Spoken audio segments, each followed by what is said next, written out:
స్తోత్రం. హల్లెలూయా.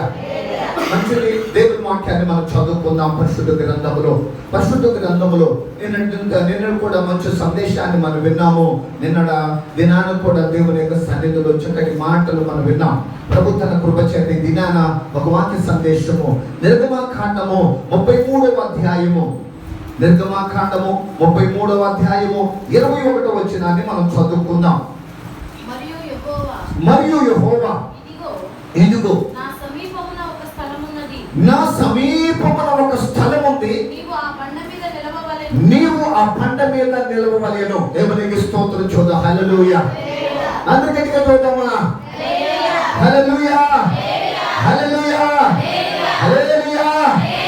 ఈ మాట మోషేతో దేవుడు మాట్లాడుతున్నాడు. సర్వశక్తి కలిగిన దేవుడు మోషేతో మాట్లాడుతున్న మాట ఇది. ఈ మాట ఒక అద్భుతమైన మాట. అంటే ఎక్కడ నువ్వు నిలబడాలో, ఎక్కడ నువ్వు నిలబడకూడదో. ఇవాళ మనుషుల మీద నిలబడతా ఉన్నారు. ఇవాళ మనుషులు ఇంటి మీద నిలబడతా ఉన్నారు, కుటుంబాల మీద. ఇవాళ మనుషులు ధనం మీద నిలబడతా ఉన్నారు. ఇవాళ మనుషులు దేని మీద నిలబడుతుంటే లోకం మీద నిలబడతా ఉన్నారు. ఈ లోకంలో ఏది మీద నిలబడుతున్నారయ్యా అంటే, ఇదిగో అన్నిటిలో నిలబడతాను, దేవుళ్ళు నిలబడతాను అంటున్నారు. కానీ దేవుడు అంటున్నాడు కదా, మోషే నీవు నన్ను చూడాలనుకుంటున్నావు కదా, నా మహిమను నువ్వు చూడాలనుకుంటున్నావు కదా, నన్ను నీవు నా యొక్క సన్నిధిని నువ్వు చూడాలనుకుంటున్నావు కదా, నేను నీకు కనబడాలి అంటే, నీతో నేను మాట్లాడాలి అంటే, నేను నీతో నిబంధన చేయాలి అంటే, నా కార్యాలను నువ్వు చూడాలి అంటే, అక్కడ ఇక్కడ ఉంటే నేను కనబడను. నేను అలాగ ఉంటే లేదు. కానీ నీవు నిలబడాల్సిన స్థలం అంటే తెలుసా? బండ మీదే నిలబడాలి. చెప్పబడి ప్రభు నామమున ఎక్కడ నిలబడాలట? బండ మీద నిలబడు. అక్కడ ఒక బండ ఉంది. ఆ బండ మీద నిలబడితేనే నేను నీకు కనబడతాను. నీతో నేను మాట్లాడే స్వరం వింటావు. నా మహిమను నీవు చూస్తావు. నా కార్యాలు నీవు చూస్తావు. నా మేలును నీవు చూస్తావు. నా స్వస్థతను నువ్వు పొందుకుంటావు. ఈరోజు నా సంఘమైనా, ఈరోజు కుటుంబాలైనా, ఈరోజు యవనస్తులైనా, ఎవరైనా కానీ నిలబడాలి దేవునిలో. దేవునికి స్తోత్రం. క్రీస్తు అనే బండ మీద నువ్వు నిలబడితేనే ఆయన కనబడేది. ఆయన కనబడాలి అంటే నువ్వు నిలబడు. ఒక్కొక్కసారి జారిపోతా ఉంటావు, ఒకసారి పడిపోతా ఉంటావు, లోకంలో పడిపోతా ఉంటావు, లోకసులో పడిపోతా ఉంటావు, ఈ లోక జీవనంలో పడిపోతా ఉంటావు, ఈ లోక ఆశలలో పడిపోతా ఉంటావు, ఈ లోకంలో కోరికలలో పడిపోతా ఉంటావు, ఈ లోకంలో ధనములో పడిపోతా ఉంటావు, ఈ లోకంలో మాటలలో పడిపోతా ఉంటావు. గారడి మాటలు చెప్పేవాళ్ళు ఎంతోమంది ఉన్నారు. కానీ విన్నావా? అగాధములు పడిపోతాం. ఎక్కడ పడిపోతామంట? అగాధములు పడిపోతాం. కనుక మోషేతో దేవుడు అంటున్నాడు. ఆ సందర్భాన్ని మనం చదువుకుంటే 17వ వచనంలో చదువుదాం. కాగా యెహోవా నీవు చెప్పిన మాట చొప్పున చేసేదను. నీ మీద నాకు కటాక్షము కలిగినది. నీ పేరును బట్టి దేవుడు ఎంత దేవుడు చూసావా? అసలుకే మోషే నువ్వు చెప్పిన అంత నేను చేస్తానంటున్నాడు దేవుడు. మోషేతో అంటాడు, నువ్వేం చెప్పావు? మరి మనం జరగలేదేంటి? మనం ఎవరి మీద ఆధారపడుతున్నామన్నా? మనం ఎవరు నమ్ముకుంటున్నామన్నా? ఎక్కడ మనము పైకోటి లోపల ఉంటున్నాము? మనం ఏమేం చేస్తున్నాము? ఎలా నడుచుకుంటున్నాము? ఏం చెప్పి ఎలాగ పైకో ఉంటున్నాము? పైకోటి అన్ని ఎరిగిన దేవుడు. దేవునికి స్తోత్రం. హల్లెలూయా. మోషే నా కటాక్షం నీ మీద ఉందయ్యా. నీ పేరెంతో నాకు తెలుసయ్యా. నిన్ను బట్టి నేను ఎరిగి ఉన్నానయ్యా. నిన్ను బట్టి నేను ఒక ఆలోచన కలిగి ఉన్నానయ్యా. దేవుడు కూడా అంతే. నిన్ను బట్టి, నీ కుటుంబాన్ని బట్టి, నీ బిడ్డలు బట్టి ఎరిగి ఉన్నానని గుర్తుపెట్టుకో. దేవునికి స్తోత్రం. అంతేగాని నేను నాకు ఇష్టం వచ్చినట్టు నీ చేసుకుంటానంటే నీకు సరిపోతాయి. ఆయనకి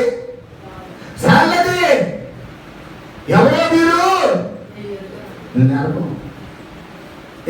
అప్పుడు దాకా అనలేదా దేవా దేవా దేవా అన్నారు కాదు. అక్రమము చేయువారులారా అది. కాబట్టి ప్రియమైన దేవుని బిడ్డలారా, ఈ దినాన దేవుడు అంటున్నాడు కదా, ఇక్కడ అంటున్నాడు, నేను ఎరిగి ఉన్నాను, నువ్వు నాకు తెలుసు మోషే, నువ్వు నాకు తెలుసు అని చెబుతా. ఏమంటారు? కంటిన్యూ చేద్దాం. అతడు దయచేసి అసలు దేనికోసం అంటే బండ మీద నిలబడుతుంది. దేవుని మహిమను చూడాలంటే బండ మీద నిలబడు. దేవుని అద్భుతాలను చూడాలంటే నిలబడు. నువ్వైతే నిలబడవు. నిలబడే వాళ్ళు కూడా నిలబడు. నువ్వు చెప్పేది కూడా ఏదో మాటలు చెప్తావు, కానీ మహిమ మాత్రం కావాలి. ఎట్ట అవ్వ కావాలి నాకు, అది ఇయ్యాల. నాకు అవ్వ కావాలి, నా పువ్వ కావాలి. ఏదైనా ఒకటే కొనుక్కోమంటాడు. లోకమా నేనా లేకపోతే ఆశలు చెప్పు, ఆలోచనలు చెప్పు, మార్గాన్ని మార్చు, నీ జీవితాన్ని మార్చు. మహిమను చూస్తాం. దేవునికి స్తోత్రా. మోషే అంటున్నాడు, మోషే అంటున్నాడు, మోషే నా మహిమను చూడాలంటే నా మహిమ ఆకాశంలో కనబడుతుంది, నా మహిమ అంతరా అదిగో మరి అంతరంగంలో కనబడుతుంది, అదిగో మరి నా మహిమ భూమి అంతటా కనబడుతుంది, నా మహిమ అంతటా కనబడింది. కనుక నీకు కనబడాలి అంటే ఆ బండ మీద నిలబడు. దేవుని మహిమ, ఈ మహిమ అనే మాట మనం చూస్తే లాజరు చనిపోయి 4 రోజులు అయిపోయింది. అయినా కానీ వెళ్ళి ఏమన్నాడంటే అక్కడ మాటతో మరీ అంటున్నాడు, నమ్ము నా మహిమను. ఏంటంటే చనిపోయిన వ్యక్తి బ్రతకటం, చనిపోయిన వ్యక్తి బ్రతికిస్తున్నాడు. దేవుని మహిమ ఏంటంటే తెలుసా? చనిపోయిన వ్యక్తి బ్రతుకుతాడు. లేని దానిలో నుండి ఉన్నది ఆయన సృష్టిస్తాడు. ఎడారిలో నుండి ఆ యొక్క నీటిని పారదోలుతాడు. ఎండిపోయిన చుట్టూని చిగురింపచేస్తాడు. ఆశలు అన్ని వదులుకున్న లోకములో ఆశలన్నీ పోగొట్టుకున్న జీవితంలో మరలా ఆశలను రేకెత్తించే దేవుడు ఆయన. దేవునికి స్తోత్రా. అందుకోసం అంటున్నాడు కదా, నీ మహిమను నాకు చూపమనగా ఆయన నా మంచితనమంతయు నీ ఎదుట కనుపరిచెదను, యెహోవా అనునామమును. అది దేవుడు అంటున్నాడు కదా, నా మహిమంతా నీకు చూపిస్తమే కాదు, నా మంచితనం అంతా నీకు కనపరుస్తా. నేనేమైనా చెప్తాను, ఏమైనా చేస్తాను, ఏమైతే చెప్తానో, ఏమైతే చేస్తానో. దేవుడు చెప్పాడంటే, మనుషులు చెప్పారంటే చేస్తారా? చేస్తే ఎంత ఎందుకుంటుందా? దేవమణి గారు మళ్ళీ మనం అదే లోకంలోనే ఉన్నాం. మనుషులు చెప్తారే చేయరు, మనుషులు చెప్తారే కానీ చేయరు. కానీ దేవుడు అంటున్నాడు కదా, నేను చెప్పిందంతా నీ ఎదుట నేను కనపరుస్తా. నా మంచితనం ముందు చూసావా? ఆ దయగలిగిన మనసు ఉంటూ చూసావా? కన్నీటితో ప్రార్థన చేస్తున్నా చూసావా? వేదనతో ప్రార్థన చేస్తున్నా చూసావా? దుఃఖంతో ప్రార్థన చేస్తున్నా చూసావా? బిడ్డల లేని స్థితిని బట్టి అడుగుతున్నా చూసావా? రక్షణ కోసం అడుగుతున్నా చూసావా? ఈ బిడ్డల యొక్క కుటుంబ ఐక్యత కోసం అడుగుతున్నా చూసావా? సమాధానం కోసం అడుగుతున్నా చూసావా? ఇదిగో నీ కుటుంబంలో కొడుకుల కోసం అడుగుతున్నా చూసావా? ఈ కుటుంబంలో ఇదిగో దేవుని ఆశీర్వాదం రావాలని అడుగుతున్నా చూసావా? ఈ కుటుంబంలో మేలు కోసం అడుగుతున్నా చూసావా? స్వస్థత కోసం అడుగుతున్నా చూసావా? ఆయన మంచితనములు అన్నీ జరుగుతాయి. దేవునికి స్తోత్రం. హల్లెలూయా, హల్లెలూయా. అందుకోసమే కదా అంటున్నాడు కదా, నా మంచితనం అంతయు నీకు కనపరించేదను. కనుక నువ్వు ఎక్కడ ఉండాలి అంటే నాకు సమీపముగా బండ మీదే ఉన్నాడు. అది దేవుని దగ్గర, దేవుని సన్నిధిలో ఎక్కడ ఉండాలంట మనం? సమీపముగా, దూరముగా కాదు, సమీపముగా ఏముందంటే ఒక బండ ఉంది. ఆ బండ మీద నువ్వు నిలబడ. ఈరోజు అంశం ఏంటి అంటే నిలబడాలి. అది చాలా మంది పడిపోతా ఉన్నారు. ఏమైపోతున్నారట? పడిపోతున్నారు. తెలియదు, మనం అనుకున్నాను నిలబడ్డాను అనుకుంటున్నారు, కానీ వాళ్ళ ఆత్మీయ జీవితాలలో పడిపోయిన స్థితి ఉంది, జారిపోయిన స్థితి ఉంది, నలిగిపోయిన స్థితి ఉంది. ఇంకా చెప్పాలి అంటే ఇంకా మనము దేవునికి దూరమైన స్థితి ఉంది. కానీ దేవుడు అంటున్నాడు కదా, ఆయనను మనల్ని ప్రేమించి నిన్ను నన్ను ప్రేమించి అంటున్నాడు కదా, ఆ బండ మీద నిలబడు అంతే. నువ్వు నిలబడితే దేవుడు కార్యాలు చూస్తావు. అప్పుడు అంటాడు కదా, అక్కడ మనం చూసినప్పుడు అంటాడు కదా, ఇదిగో అక్కడ 21 వచ్చిన చదువుకుందాం. 22 వచ్చిన, నా మహిమ నిన్ను దాటి వెళ్ళుచుండగా ఆ బండ సందులలో నిన్ను ఉంచి నిన్ను దాటి వరకు దేవునికి స్తోత్రం. హల్లెలూయా. నిలబడు, మహిమే కాదు, నిలబడు. ఆయన చేతులతో నిన్ను కప్పుతూ ఉంటాడు. అపాయం రానివ్వడు, ఏ తెగులు రానివ్వడు, ఏ నష్టము రానివ్వడు, ఏ ఇరుకు రానివ్వడు, ఏ ఇబ్బంది రానివ్వడు, ఏ కష్టము రానివ్వడు. ఆయన చేతులతో నిన్ను కప్పుతూ ఉంటాడు, ఆయన కాపాడుతూ ఉంటాడు, ఆయన భద్రపరుస్తూ ఉంటాడు. ఎన్నో రకాల శ్రమలు, ఎన్నో రకాల కష్టాలు, ఎన్నో రకాల బాధలు, ఎన్నో రకాల హింసలు, ఎన్నో రకాల నిందలు, ఎన్నో రకాల అవమానాలు ఏమంటూ పడుతున్నావో ఈ భూలోకములో ఆయనలో ఉండేంత కాలం ఆయన చేతులతో నిన్ను కప్పుతాడు. దేవునికి స్తోత్రం. హల్లెలూయా. అందుచేత హల్లెలూయా. అంత ప్రేమ ఈ లోకములో ఎవరికి ఉన్నదంటే యేసయ్య ఒక్కడే. ఆయనను ప్రేమిస్తూ ఉన్నాడు, ఆయనను ఆదరిస్తూ ఉన్నాడు, ఆయనను కాపాడుతూ ఉన్నాడు, ఆయనను కౌగిలిస్తున్నాడు, ఆయన కుటుంబాన్ని ప్రేమిస్తూ ఉన్నాడు. ఆయన తన చేతులతో నిన్ను కప్పి ఉన్నాడు. దేవునికి స్తోత్రం. ఆయన చేతులతో నిన్ను కాపాడుతూ ఉన్నాడు. ఈ యొక్క 9వ నెల వరకు 24 వరకు ఈ రోజు వరకు కాపాడుతున్న దేవుడు. దేవునికి స్తోత్రం. హల్లెలూయా. ఎంతో మంది లేని దినాన, ఎంతో మంది స్థితులలో, ఎన్నో కష్టాల బాధలలో, ఎన్నో పరిస్థితుల్లో ఉండిపోయారు. నిన్ను నన్ను ప్రేమించ వాళ్ళంటే బలవంతులమే కాదు, యోగ్యులమే కాదు, కేవలం దేవుని కృపే. దేవునికి స్తోత్రం. హల్లెలూయా. అందుకోసమే అక్కడ అన్నాడు కప్పెదను. తర్వాత నేను నా చెయ్యి తీసిన తర్వాత ఎనుక పారుష్యమును చూచెదవు. అదిగో మోసే అడిగింది ఏంటి తెలుసా? నిన్ను చూడాలి, అసలుకి నేను చూడాలి. నువ్వు ఎలా ఉంటావు? నువ్వు చూడాలయ్యా. నేనైతే స్వరం వింటున్నా. 40 రాత్రులు 40 పగలు ఎక్కడ ఉన్నాడంటే వెళ్ళి కొండ మీద ఉన్నాడు. మోషే కొండ మీద కూర్చుంటే మేఘము పైన దేవుడు, మేఘము క్రింద మోషే. ఎన్ని రోజులు ఉన్నాడట? 40 రాత్రులు 40 పగలు ఉన్నాడు. అదిగో ఆ 40 రోజులు అనుకున్నాడు ఆయన చూడాలి, ఆయన ముఖాన్ని చూడాలి, ఆయనను ఎలాగైనా చూడాలని ఆశ పుట్టింది. ఆ ఆశ పెట్టి అడుగుతున్నాడు, అయ్యా నేను చూడాలి. ఆ స్వరం అయితే విన్నా. ఆ రోజైతే అదిగో మరి ఆ యొక్క మందలు మేపుతున్నప్పుడు ఆ పొదలో నుండి మాట్లాడుతూ విన్నారు. పొద మండుతుంది కానీ కాలి కూడిది కాలేదు. అక్కడ నుండి స్వరం వినబడుతూ నా పేరు పెట్టి పిలవటం చూశానే కానీ నిన్ను మాత్రం నేను చూడాలి, ముఖాముఖిగా నేను చూడాలయ్యా అంటున్నాడు. దేవునికి స్తోత్రం. నా వెనక భాగాన్ని చూస్తావు కానీ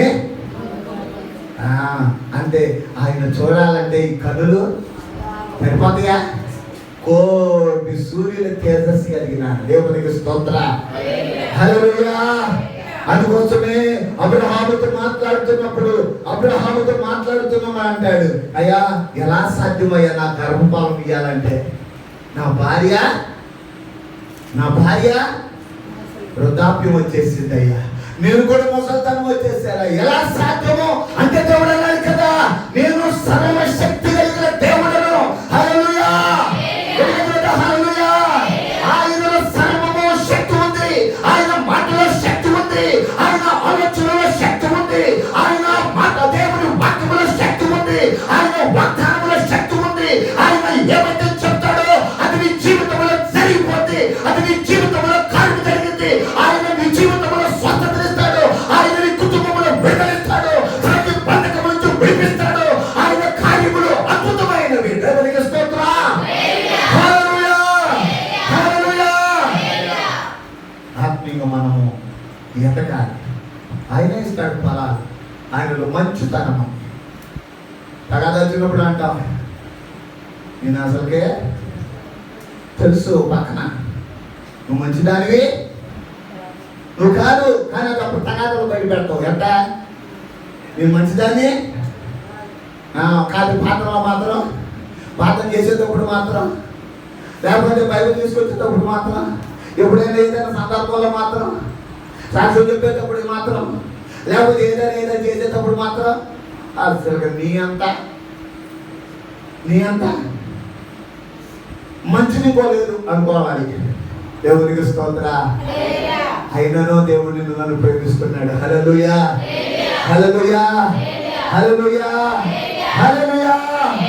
మనము నిలబడటం చాలా ప్రాముఖ్యము.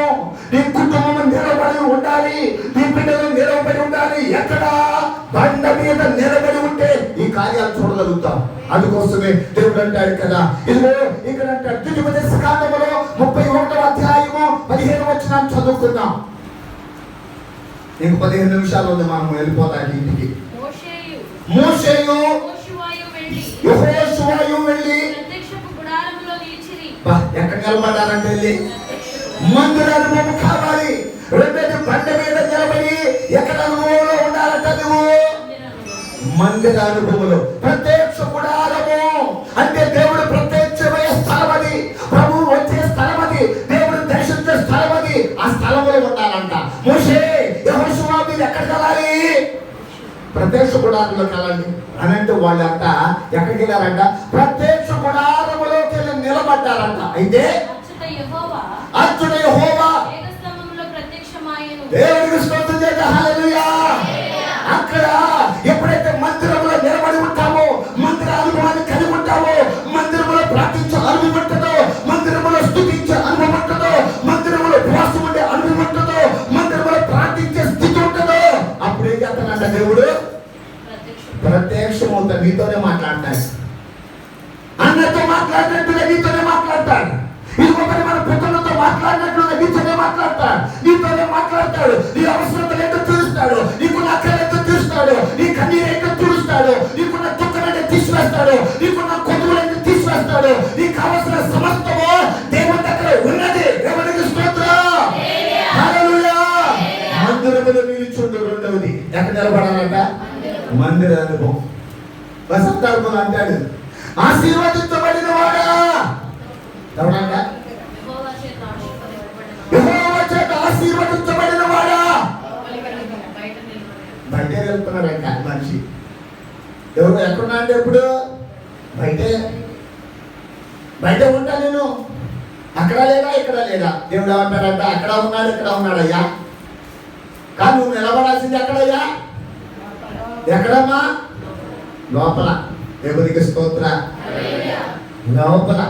అందుకోసమే ఆశీర్వదించబడిన వాడు లోపల కదా. నీకోసం ఫలం ఉంది కదా, నీకోసం ఫలితం ఉంది కదా, నీకోసం దీవెన ఉంది కదా. నీలో ఫలము కావాలి నీ కుటుంబానికి, అది దేవుని మందిరములో ఉంది. దేవునికి స్తోత్రం.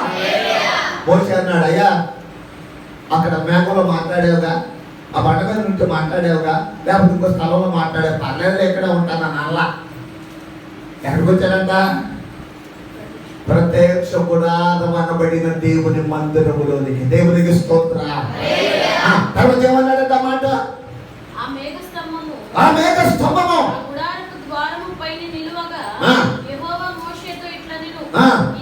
ఇదిగో అది కనుక తన యొక్క స్థితి చెప్తున్నాడు, చివరి స్థితి. ఈరోజు మనకు కూడా మన జీవితాల్లో కూడా స్థిరత ఎలా ఉంటుంది ఎవరికి తెలుసా? మోషే ఎప్పుడు దాకా అద్భుతాలు చేసిన మోషేతో చెబుతున్న మందిరంలో ఉంటే ఏమో తెలుసా? నీవు మీ పుత్రుల దగ్గరికి ఎంత గొప్ప మాట. నేను పాస్టర్ గారు 94 సంవత్సరాలు పాస్టర్ గారు. 4 సంవత్సరాలు నాకు మందిరము, నేను ఉన్న స్థలము, ఆ అపార్ట్మెంట్కి రెంట్ కట్టాడు ఆ పాస్టర్ గారు. 94 సంవత్సరాలు. ఆయన అన్నాడు కదా, సార్ ఒకసారి మీరు రాగలరా నా దగ్గరికి, మిమ్మల్ని నేను చూడాలి నేను అన్నా అని అంటే, ఆయన అన్నాడు కదా, నాకు 94 సంవత్సరాలు నా భార్య అయిన మరి ఆమెకు 92 సంవత్సరాలు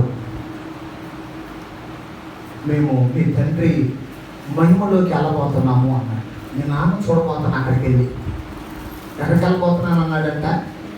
మీ తండ్రి ఉన్నాను చూసావా, మీ నాన్న వెళ్ళాడే, మీ ఫాదర్, అక్కడ ఆయన కలుసుకోబోయే వయసు మాది.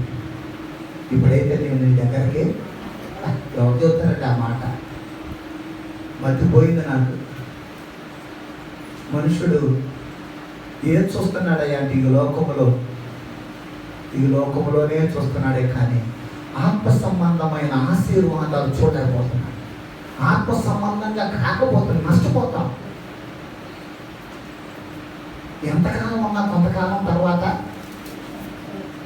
మనం వెళ్ళాల్సిందే, కానీ మహిమలోకి వెళ్ళాలి. అది ఎక్కడికి వెళ్ళాలంట?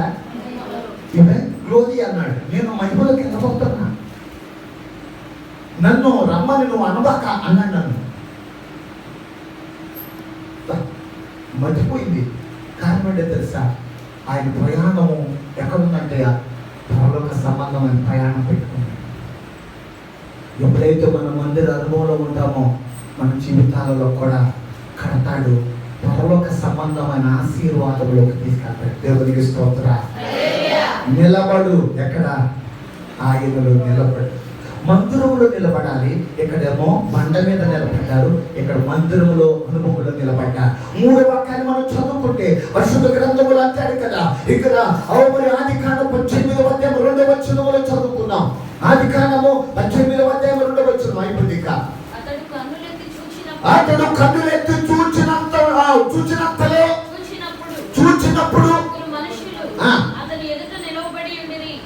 ఎవరంటే వీళ్ళు దేవదూతలు ఆయన దగ్గరికి వచ్చి నిలబడ్డారు. అది ఎవరంటే కన్నులెత్తి చూస్తున్నాడట.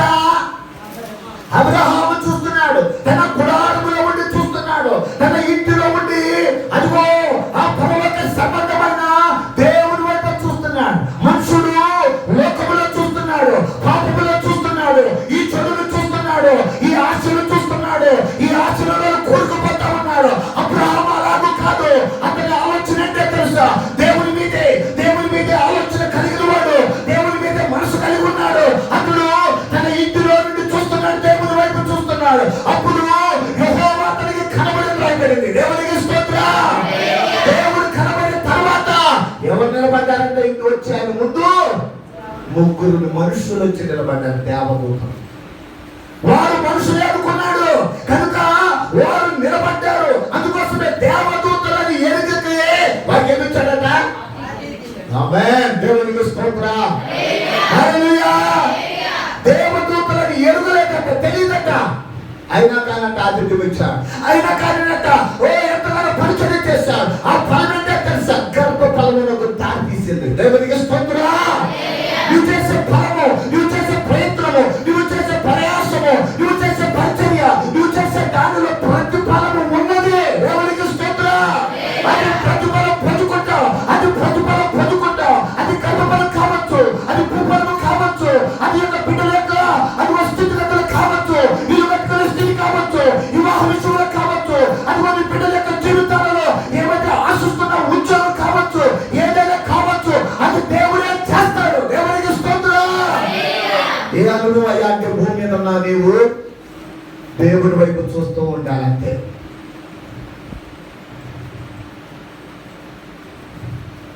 దేవుని యొక్క ఆశీర్వాదం మొదటిగా మనం చదువుకున్నాం. బండ మీద నిలిపితే మహిమను చూస్తాను, కాపుదలు వస్తుంది. ఆయనలో ఎప్పుడైతే మందిర అనుభవంలో నిలబడ్డాడో ఏం చేశాడంట? దేవుని యొక్క మహిమ కలిగిన ఉన్నత స్థితిని చూపించాడు మోషేకి. ఇక్కడ అంటాడు మోషే ఇక్కడ అబ్రహాము ఇంటిలో ఉండి కుటుంబముతో ఉండి ఎక్కడ చూస్తున్నాడట? అప్పుడు ఎవరు నిలబడతారు తెలిసి నీ ముందు? అక్కడ దేవదూతలు నీ ముందు నడుచువాడు అంటే నీ ముందు నడుచువాడు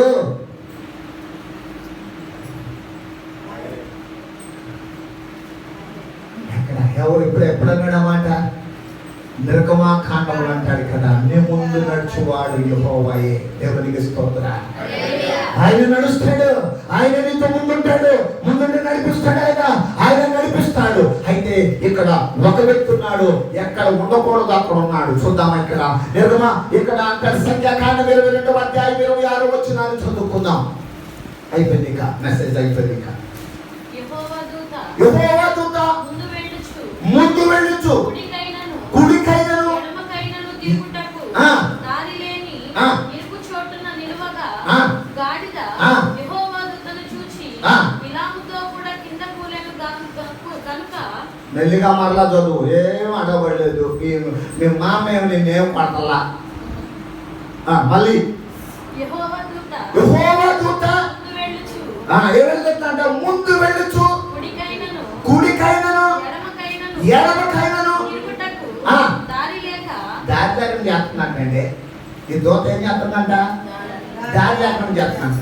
ముందుకెళ్దామా, కుడికెళ్దామా, ఎడమకెళ్దామా అంటే ఇరుకులో పడేస్తున్నాడు, ఇరుకులో పడిపోయాడు. ఎవరంత వ్యక్తి?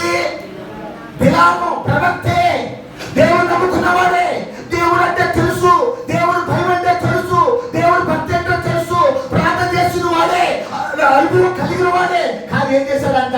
దేవుడి మాట వినుకోకుండా బయలుదేరాడు. దేవుడి మాట వినుకోకుండా బయలుదేరితే ఇరుకులు పెట్టేస్తాడు. ఎక్కడ పెడతాడు? అది తెలీదా? ఏం లేదు నీ దగ్గర, అంతా బాగా ఆరోగ్యం ఉండవు. తింటానికేమో ప్లేట్లు తింటావు, లేకపోతే నీ దగ్గర మాత్రం ఓపిక ఉండదు. డాక్టర్ దగ్గరికి వెళ్తే ఏం లేదండి, నువ్వు అంత బాగా ఉంది, ఎక్కడ పడేసాడు? ఇరుకులో తెలియదు మీకు, ఇరుకులో పడేస్తున్నాడు. ఇరుకునే సాతాను నేను పట్టుకున్నాడు. సాతాను శోధనలో పడిపోతున్నావు, సాతాను ఆపదలో పడిపోతున్నావు, సాతాను కష్టంలో పడిపోతున్నావు, సాతాను నష్టంలో పడిపోతున్నావు, ఈ రోజు సంబంధమైన దానిలో పడిపోతున్నావు. అందులో ఇరుకుంది. ఇక్కడ ఎవరంటే బిలాము ప్రవక్త. ఎక్కడ పడ్డాడంటే వెళ్ళి ఇరుగు చోటును పడ్డాడంటే వెళ్ళి. మనుషులు పడి ఇవాళ అక్కడ పడుతున్నాడు తెలుసా? దేవుని మాట వినకుండా ఇరుగులో పడుతున్నారు. తెంతల్లా వాళ్ళు అనుకున్నారు ఏదో ఒకటి చేద్దాంలే, అప్పు చేసి అప్పు పుడతామని. నా తెలిసిన వాడు నా ఫోన్ చేస్తాడు, అన్న అర్జెంట్ అన్న ఒక 30,000 పంపించాను. నేను మూసి బ్రతుకుతున్నా. కానీ నా దేవునికే తెలుసు నేను ఎంతవరకు నేను ఆ మొన్నగా ఎంతవరకు లేవో. అన్న ఒక 10,000 పంపించాను, అయినా ఒక 10,000 ఇవ్వాలి. నేను అలా ఎట్ట కనపడతాను? అడగడం తప్పలేదు. ఎందుకంటే ఎవరికైనా నేను నాకు లేనప్పుడు అయ్యా మరి దశకాలు ఒక 10,000 అని అంట, లేదా ఈశ్వరం గారు ఒక 10,000 అని అంట, విజయ్ గారు అని అంట. 5,000 అడగడం తప్పలేదు. కానీ నా పరిస్థితి ఏంటి? ఊరి పిల్లలు చదివించాలా, వెంట పెట్టుకోవాలా, సంఘాలు చూసుకోవాలా, సంఘ పరిచయం ఎన్నో రకాలు ఉంటాయి.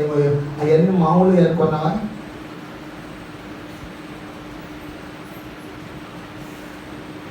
అన్నీ నేనే పట్టాలి, అన్నీ నేనే పట్టాలి. మందసారి పని చేసేది అర్థమైందా? నాకు ఎవరో వెనకాల పట్టేవాళ్ళు, ఎవరు సపోర్ట్ చేసేవాళ్ళు లేరు. ఆత్మ సంబంధంగా ఉన్న వ్యక్తి ఎక్కడుండాలి? మనిషి ఎక్కడుండాలి? బిలాము ఎక్కడుండాలి? విశాలతలో ఉండాల్సిన వ్యక్తి ఎక్కడ పడ్డాడు? వెళ్ళి ఇరుకులో పడ్డాడు. ఇరుకులో తెచ్చుకుంటున్నారు చాలా మంది. ఇరుకుని కష్టాన్ని తెచ్చుకున్నారు. నీ అతి తెలివి తేటల వల్ల నువ్వు చెప్పే మంచి మాటలు అని అనుకుంటున్నారు. వాళ్ళు అంతా కూడా ఏంటో షుగర్ కొట్టి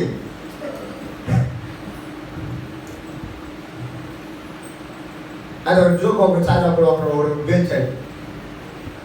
ఏం జోక్ అంటే కాకూర అంటే కాకరకాయ. కాకరకాయ అంటే ఎక్కడుంది? తీపి లేదా అన్నాడు.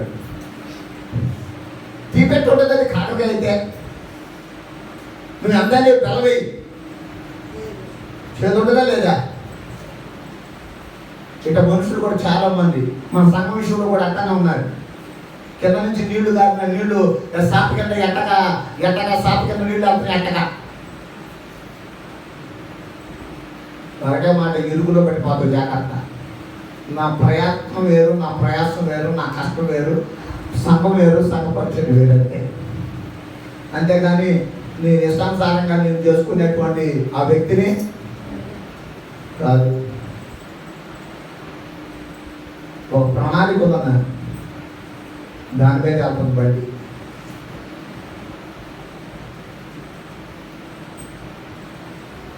కాబట్టి రాత్రి కాలం దేవుడు ఎక్కడ నిలవాలంటే మనం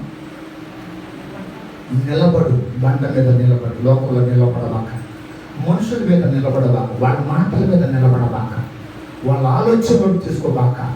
దేవుడు నీకున్నాడు. దేవుని ఆలోచన తీసుకోవాల్సిన బిలాము రాజు ఆలోచన తీసుకొని ఇరుకులో పడ్డాడు.